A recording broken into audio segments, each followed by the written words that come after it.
Textile industry पर जो बहरान के भयानक साए मंडला रहे हैं उस पर बात करेंगे। जी हां, दिन ब दिन दम घुट रहा है इस इंडस्ट्री का। ये हमारा गालिबन चौथा प्रोग्राम है। ये वो टेक्सटाइल इंडस्ट्री है जो मुल्क की 40% अफरादी कुव्वत को रोजगार की फराहमी के साथ साथ ये सनत बरामदात के जरिए सालाना 13 अरब डॉलर से जायद का कीमती ज़र मुबादला कमा कर देती है इस मुल्क को। और इसके साथ जो खिलवाड़ हो रहा है वो तो हमने बताया, मगर अभी तक कुछ नहीं हुआ है। 3 रुपए यूनिट की कमी का ऐलान किया गया था, मगर हुआ क्या? बिजली 84 रुपए मजीद महंगी मिल रही है। हमने अपने 15 फरवरी के प्रोग्राम में इससे मुतालिक क्या कुछ कहा था कि ये इंडस्ट्री कितना रेवेन्यू जनरेट करके देती है, इसके साथ हो क्या रहा, वो जरा सुनिए, फिर मजीद इस मुद्दे पर बात करते हैं। 40% अफरादी कुव्वत को रोजगार की फराहमी के साथ साथ ये सनत बरामदात के जरिए सालाना 13 अरब डॉलर से जायद का कीमती ज़र मुबादला भी कमा कर देती है, जबकि मुल्क में सबसे ज्यादा रेवेन्यू भी जनरेट करती है। नाकिस मंसूबाबंदी और हुकूमती अदम तौजीह के बायस मुल्क की यह अहम सनत संगीन बहरान का शिकार है, बल्कि इसकी सांसें घुटती जा रही हैं, वेंटिलेटर पर आ चुकी है। 30% से जायद पैदावारी सलाहियत बेकार पड़ी है। जी हां, 30% से जायद पैदावारी सलाहियत बेकार पड़ी है। ये नुकसानात तो हो ही रहे हैं। अब क्या हुआ कि इसी बहरान ये आपको बताता हूं कि इसी बहरान और इसी बेहिसी और नाकदरी की वजह से फैसलाबाद की हजारों स्मॉल पावर लूम्स, जी हां, बड़ी नहीं, स्मॉल पावर लूम्स बंद हो चुकी हैं।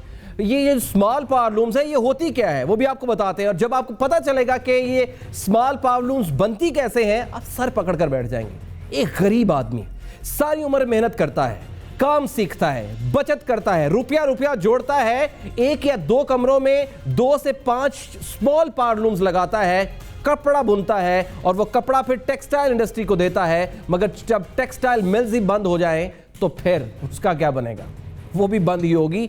लाखों मजदूर बेरोजगार हो चुके हैं अब तक, लाखों लोगों के घरों के चूल्हे बंद पड़े हैं। ये इस वक्त पाकिस्तान का सबसे बड़ा क्राइसिस बन चुका है। ये वही मजदूर हैं जो हालात और हुकूमत से तंग होकर फिर असला उठाते हैं, क्राइम की दुनिया में जाते हैं। इसी वजह से क्राइम रेट बढ़ रहा है। जब उम्र भर की कमाई से बनाई गई मशीनों पर काम ही नहीं हो पाएगा तो एक मजदूर क्या करेगा? क्या कहती है इंडस्ट्री?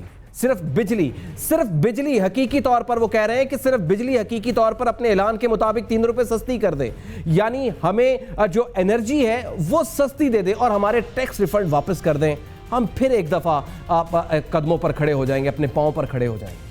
आइए ज़रा बात करते हैं। हमारे साथ मौजूद हैं एप्टिमा सेंट्रल के वाइस शाहिद मज़हर साहब। शाहिद साहब, बहुत बहुत शुक्रिया। सबसे पहले तो हमारे नाज़रीन को ये समझा दीजिए कि ये जो स्मॉल पावर लूम्स की मैं बात कर रहा हूँ, हज़ारों स्मॉल पावर लूम्स बंद हो गई हैं, ये हैं क्या और हज़ारों पावर लूम्स बंद होने से कितना और किस किस का नुकसान हुआ है?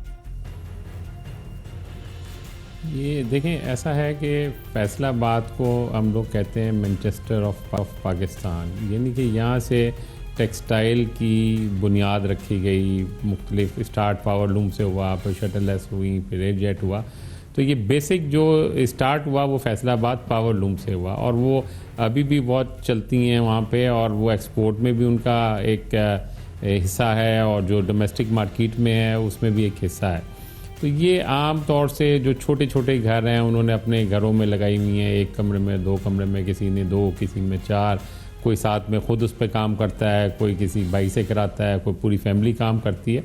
तो बड़े छोटे से सरमाए के साथ उनकी जो जमा पूंजी है उससे उन्होंने लगाई हुई है, और वो हम लोगों से जो माल लेके जाते हैं फैसलाबाद में ट्रेडर, उनसे धागा कोई 5 बोरे ले जाता है, कोई 10 बोरे ले जाता है, और वो इस तरह इसको चलाते हैं। अब जैसे कि आपने पहले बताया कि पूरी टेक्सटाइल इंडस्ट्री एक बहरान का शिकार है और उसकी वजूहात गवर्नमेंट को पता भी है, और 6 माह से कई दफ़ा इस्लामाबाद जाके मुख्तलिफ़ फोरम्स पे बताते भी रहे हैं, जिसमें से मेजर हमने यही बताया कि अगर गवर्नमेंट ऑफ पाकिस्तान को बिजली की पैदावारी लागत आज 4 रुपये यूनिट है तो वो हमें वो 13-14 में अगर बेचेगी तो हम कैसे सर्वाइव करेंगे, जबकि जो जितने भी पास के ममालिक हैं वहाँ वो 8 रुपये 7 रुपये यानी कि 6, 7, 8, 9 सेंट मैक्सिमम तक बिजली देते हैं, हमें वो 14 सेंट में दे रहे हैं, जबकि अपनी लागत उनकी सिर्फ 4 सेंट है गवर्नमेंट की। तो एक तो ये बड़ा मेजर वजह है कि हमारी पैदावारी लागत इतनी बढ़ा दी गई है कि हमारी एक्सपोर्ट्स जो हैं वो दिन ब दिन कम हो रही हैं। हमारी यानी कि जो अगर आप धागे की बात कर लें, सूते की बात कर लें, तो वो अगर 55 से 57,000 टन महीने का जाता था पिछले साल, वो इस वक्त 35,000 टन पे आ गया, यानी कि 30-35% यार्न की एक्सपोर्ट कम हो गई। इसी तरह 30-35% कपड़े की एक्सपोर्ट कम हो गई।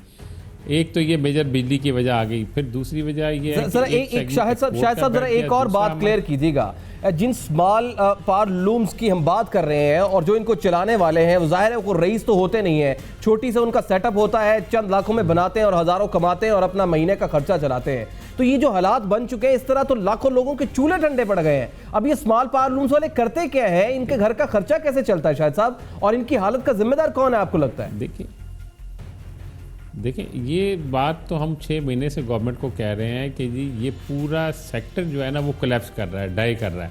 अब उसमें स्मॉल पावर लूम से लेके आप बड़ी से बड़ी मिल ले लें, ये पूरा सेक्टर ही बैठ जाएगा अगर पैदावारी लागत इतनी ज़्यादा होगी जिस पे हम ना डोमेस्टिक, अच्छा डोमेस्टिक मार्केट में ये पावर लूम का कपड़ा काफ़ी डोमेस्टिक मार्केट में भी बिकता है, मगर मसला ये है कि वो डोमेस्टिक मार्केट में इतनी छूट दी हुई है इंडिया को और दूसरे ममालिक को कि वो अपने प्रोडक्ट्स यहाँ डंप कर रहे हैं। तो जो चीज़ पावर लूम पे बनती है वो इंडिया से आ रही है, उसके ऊपर ना ड्यूटी है ना कंट्रोल है, वो स्मगलिंग के ज़रिए भी आ रही है, यूज्ड क्लोथिंग के उसमें भी आ रही है, अंडरवाइज होके आ रही है। और वहाँ पे वो चूँकि उनकी लागत कम है और गवर्नमेंट ने इतने इंसेंटिव्स दिए हुए हैं और उन्होंने एक टारगेट बनाया हुआ है कि हमने पाकिस्तान की टेक्सटाइल इंडस्ट्री को बंद करवाना है, तो वो भी बहुत डंप कर रहे हैं, जिसका हम बार बार गवर्नमेंट को कह चुके हैं कि इसका भी कोई रुकावट आप भी कह रहे हैं, न्यूज़ प्लस बार बार इस बारे में आवाज़ उठा रहा है और हम बार बार इसलिए आवाज़ उठा रहे हैं कि आखिर इस दम तोड़ती हुई इंडस्ट्री का कसूर क्या है, क्यों हम इस पर इस तरह तवज्जो नहीं दे रहे हैं, जो इतना बड़ा रेवेन्यू जनरेट करके देती है, जो इतना ज़्यादा काम करके देती है। शायद मदद साहब आपका बहुत बहुत शुक्रिया, एप्टिमा से आपका ताल्लुक, आप हमें इस बारे में आगाह कर रहे थे। वही इंकशाफात, वही बातें जो हम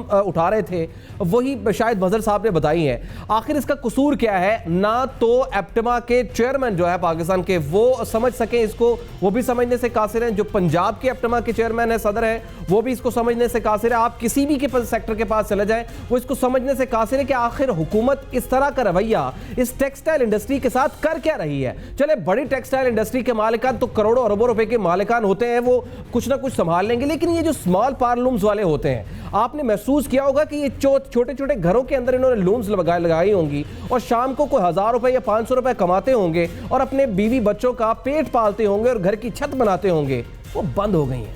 अब वो क्या करें?